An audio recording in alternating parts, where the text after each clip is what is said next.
in case you missed it, last night, Kevin got a gig. Kevin Stefanski has found himself a job. Such a horrible, horrible coach. Nobody would want anything to do with him. Thank goodness gracious that the Browns sent him packing. He only had interviewed with 7 teams, was slated to have second interviews with 4 of those 7 teams. Arthur Blank and the Atlanta Falcons were not letting him leave last night. Arthur cooked him steaks. How about that? Coach Riz, good morning. Has anybody cooked steaks for you to seal the deal on your employment? Absolutely not. That's it's funny you say that because, he was in high demand. Obviously, when the Falcons signed him and I saw you, first of all, I saw your tweet when you said the Browns haven't been there in 30 years. I was like, that was a gut punch. Then I saw, him signing with the Falcons and I immediately thought of Bijan Robinson and thinking of Nick Chubb. And I think Kevin's going to have a ton of success there. I really do with that young offensive line. If Penix can kind of play in that play action kind of game, third down, spread it out with big personnel, Pitts and Drake, I think he's got a pretty good chance to be successful. Yeah, and look, he's going to probably raid the staff here. There's some conversation that Tommy Rees could join him in Atlanta. Maybe Jim Schwartz joins him too, but he also may keep the defensive coordinator down there already. It kind of feels like right now Jim Schwartz is the leader in the clubhouse for this gig. He is scheduled to have a second interview tomorrow. Todd Monken is supposed to interview for a second time for this job as well. It looks like that they're done with the first round. First round of interviews have now all been completed. We have a grand total of 9 remaining contestants. Are you ready, Coach? Are you ready for this comprehensive wide net that the Browns have cast? Wide net is right. Yeah, let me hear it. Let me see what you got. So we got may the Schwartz be with you, Jim Schwartz, Todd Monken, both of them Sharpie to round 2. And then we're going to wait and see here. I'm guessing Tommy Rees is not getting a second interview if he's probably going to Atlanta to be with Kevin Stefanski and the Falcons. But we're going to keep him in because you're in until you're out. That's how we're playing this game. John Harbaugh, by the way, is out. In case you have not heard, he got $100 million from the New York Football Giants. Was he ever in, though? Honestly, was he ever even? He was in for a 45-minute phone call. All right. So, he picked up the phone. So he was in briefly. Then he was out. I was trying to will that into existence. Listen, Browns fan, I did all I could. Okay? I really did. I did all I could, but even I can be powerless at times. And in this case, I'm really not in charge of the Cleveland Browns because if I were, they would not suck every year. I would make sure of that. But Bengals offensive coordinator Dan Pitcher, still in. Seahawks defensive coordinator Adden Dirty is still in. Mike McDaniel, who I don't think is going to get the job, but he's still in. Rams pass game coordinator Nate Scheelhaase, still in. Chargers defensive coordinator Jesse Minter, probably going to be out soon. I think somebody's going to be hiring Jesse. I don't know that it's going to be the Cleveland Browns. And then Jaguars offensive coordinator Grant Udinski, who interviewed with the Browns yesterday. It apparently was a 3-hour virtual interview. That's the max when you're doing the virtual thing. You're limited to 3 hours. Them's the rules. I don't make them up. The league does. But they had a very good conversation yesterday. So those are the 9 guys that are still standing. Now, there could be a mystery name in there. I don't want to discount that. Maybe they talked to a college coach or two, but they've tried to keep that confidential because, like, if a name popped out, and you know the state of college football, Coach, like, if a name gets out, like the transfer portal just completely goes – I mean, it goes bananas anyway, but for that particular program, if the coach doesn't leave, that could do, some serious harm to their program. So – I would not discount that there might be a college coach that the Browns might have, taken a look at. Well, it's interesting you read those names off, and obviously I think for me Schwartz is kind of in the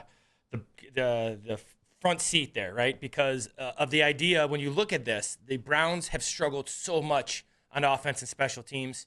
You'd like to keep some type of continuity. Schwartz gives you that a little bit. Obviously, who he brings in, if he's a head coach, who's he bring in as DC? Does he bring in somebody we don't know about because to fit his scheme? Because remember, besides Shula, who plays a little bit of one high hat, the scheme that Schwartz runs is pretty unique compared to what most of these play. Yep. When you think of like Jesse Minter, these guys are all two high hat guys. These are different kind of schemes than Schwartz runs. So, Schwartz gives you the ability to kind of keep that defense retooling, as you like to say, right? That's not a rebuild. And then they can bring in who they want on offense. Whoever he's going to bring in, get it done sooner than later, because then you can kind of build in the draft and free agency, because that's to the studs, right? That's from the O-line to receivers. I mean, you got a tight end in the back, and that's about it right now. I've got a bunch of theories as to the direction the Browns will go with this. And it's almost one of those choose your own adventure, because I think there's a multitude of ways. History tells you, and we know the Browns don't really pay much attention to history, even though they should. History tells you hiring Jim Schwartz probably not a good idea. A lot of second-time head coaches don't tend to pan out, but not all the time. And he did take a winless Lions team. Within 3 years, they got to the playoffs, but then the wheels fell off the wagon. There was no staying power there.